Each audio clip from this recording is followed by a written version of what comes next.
Les amis, bonjour. Je suis Dieudonné Fongan, le promoteur de la chaîne YouTube Le Petit Élevage FK. Bienvenue sur notre chaîne. Surtout, ne manquez pas de vous abonner et de liker. J'aime vos likes. J'aime vos likes. Soutenez-moi avec vos likes. Soutenez la chaîne. Ok. Partagez nos vidéos. Partagez dans vos groupes. Partagez aux membres de vos familles. Partagez dans votre répertoire. Partagez. Partagez les amis. Partagez. Ok.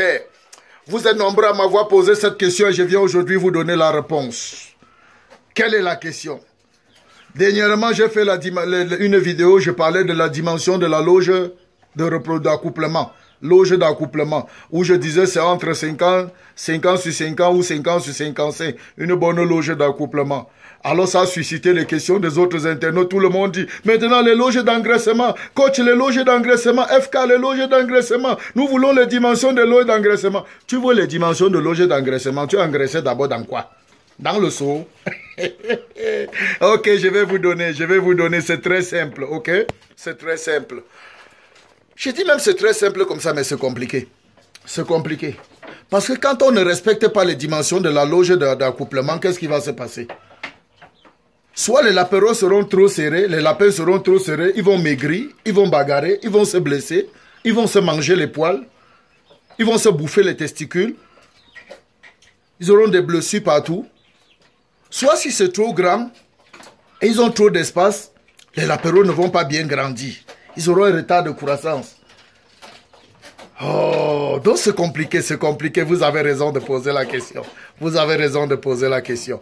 Ok, quelle est donc la dimension d'une loge d'engraissement? La loge d'engraissement, c'est la loge qui permet qu'on enlève les lapins chez les mamans, chez leur maman. On sépare les lapéros de leur maman et on met dans une loge où ils vont sortir de la loge pour aller seulement au marché. Et cette dernière loge-là, on appelle ça la loge d'engraissement.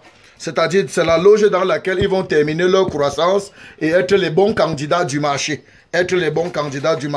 C'est ça qu'on appelle loge d'engraissement. Voilà. Il faut que ce soit bien clair avant qu'on avance. Bon, maintenant, la dimension d'une loge d'engraissement est simple. Dans la norme, on demande souvent d'avoir 18 lapins par mètre carré. Ça, c'est la norme. 18 lapins par mètre carré. Ça, c'est la norme. C'est ce qu'on nous enseigne à l'école. C'est ce qu'on nous a tout enseigné à l'école. Vous voyez? Mais nous sommes en Afrique. Et je vais vous dire quelque chose. Je ne vous recommande pas 18 lapins par mètre carré. 18 lapins par mètre carré, non. Moi, je vous recommande 14 à 16 lapins par mètre carré. Maintenant, il y a quelque chose. Si votre lapin doit terminer, quand vous avez défini qu'on va le sortir, si ça a 2 kilos, 16 lapins par mètre carré, c'est bon.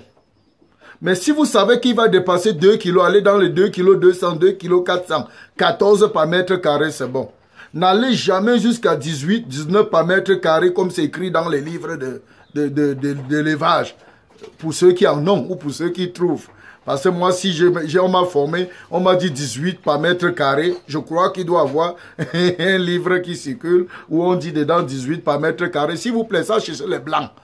Et chez les Chinois, même, c'est même 22 par mètre carré. Voilà, parce que les Chinois, quand ils disent que le lapin est prêt, c'est le lapin de 1 kg 200, 1 kg 300. Alors chez nous, quand on dit que le lapin est prêt, c'est 2 kilos. 2 kg 200. Donc prenez 14. Prenez 14 à 16 par mètre carré, c'est la norme. 14 à 16 lapins par mètre carré en engraissement. Là, s'il arrive que vous débordez, vous arrivez jusqu'à 18, vous savez que quand ça va commencer à serrer, vous allez enlever. Ok? Donc c'est comme ça, il faut que le lapin ait environ quelque chose comme bien là, 2 kilos, oui, 2 kilos. 2 kilos. Bon, maintenant, sur une dimension de 80 80 cm sur 40. 80 cm sur 40. Parce que les gens ont les lapéros de maternité qui a une dimension de 80 sur 40 ou 75 sur 50. Ça dépend de chacun. Voilà les clapiers de maternité. Certains ont ça. Maintenant, quand tu as un clapier de maternité, tu peux utiliser le clapier de maternité pour faire ton engraissement à l'intérieur. Maintenant, si tu as une dimension de 80 sur 40 ou 75 sur 50, ça va te prendre 6 lapins. Et les 6 lapins ne vont pas dépasser 2 kilos. Il faut prévoir qu'à l'âge de 2 kilos, c'est fini. On les enlève pour le marché. Écoutez-moi bien. J'ai dit produisez pour vendre. Quand on n'a pas d'objectif, on navigue à vue. Quand on n'a pas d'objectif, on navigue à vue. N'imitez pas ceux qui partent acheter les champs, les plantations, les grands terrains. Ils mettent des industries là-bas de lapins. Ne les imitez pas. Vous n'allez pas résoudre le problème que je veux résoudre. Je veux combattre la famine. Je veux combattre la famine. Je veux l'élevage domestique d'abord. Commence par l'élevage domestique à la maison. Comment petit devient grand. Devient grand. Voilà. Produisez pour vendre. Et quand ça deviendra grand, vous serez aussi grand. Mais pour l'instant, le ventre va d'abord être grand. Les poches vont d'abord être grands. Le stress va partir. Après, on va voir le reste. Voilà. Ne courez pas pour imiter qui que ce soit. Soyez modeste. Allez-y mollo. Allez tranquillement. Vous allez voir ce que je vais vous montrer. Vous allez voir ce que je vais vous montrer.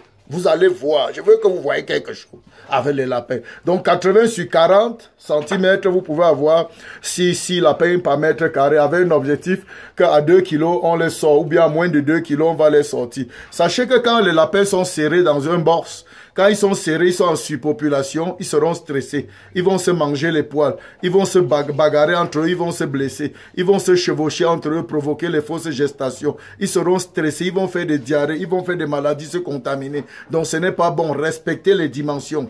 Respectez les dimensions. Et quand maintenant vous mettez le lapin 1 par loge ou 2 par loge, assurez-vous que la loge respecte les normes. Si ça ne respecte pas les normes et ils ont trop d'espace, ils ne vont pas prendre le poids, ils vont grandir lentement, très lentement s'ils ont l'espace. Alors il y a des normes d'élevage des lapins. Voilà, respectez les normes. Respectez les normes. C'était tout pour cette vidéo. Pour tous ceux qui ont besoin de mon livre sur la prise en charge de l'apéro de A à Z, s'il vous plaît, quand je parle de mon livre qui montre comment prendre en charge l'apéro de A à Z, je vous dis que ça coûte 10 000 francs.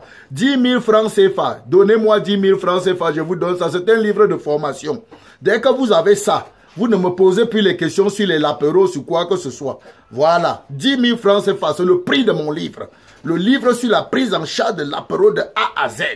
Il va t'expliquer comment on fait avant d'accoupler les lapins. On n'attrape pas seulement les lapins, on accouple.